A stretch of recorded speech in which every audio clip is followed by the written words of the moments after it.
আমাদের বাড়ির রথযাত্রা সবার নিমন্ত্রণ। সবাই চলে এসো।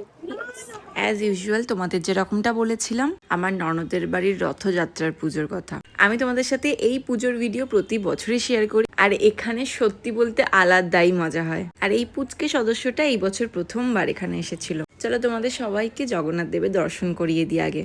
এই বছর এত সুন্দর সাজিয়েছিল যে সেটা সামনে থেকে চোখে দেখানো পর্যন্ত তোমাদেরকে আমি ঠিক বলে বোঝাতে পারবো না। মানে তুমি ফিল করতে পারবে প্রভু স্বয়ং এখানেই বসে রয়েছেন। আর এই ফাঁকা জায়গাগুলো দেখছো, এখানে সবার বাড়ির গোপাল আসেন। টানা এক সপ্তাহ এখানেই ওনারা থাকেন, মানে সোজা রাত থেকে উল্টো রাত পর্যন্ত প্রতিদিনই। আর এই যে ভোগ চলে এসেছেন প্রভু, আসলে বাড়ির পুজোতে না আলাদাই একটা মজা আনন্দ থাকে, প্রত্যেকের সাথে দেখা হওয়া, গল্প করা। আর প্রতি বছর জগন্নাথ পুজোটা ঠিক আমাদের এক সপ্তাহটা এত ভালো কাটে যে পুজো শেষ হতে না হতেই আমরা চিন্তা করি যে পরের বছরটা কত তাড়াতাড়ি চলে আসবে। আর তোমরা তো সকলেই জানো যে রথের দড়ি টানলে দুর্গাও আসে। পুজো শেষে খাওয়া দাওয়া করে নিলাম। চলো আজকের মতো টাটা, দেখা হচ্ছে পরের ভিডিওতে।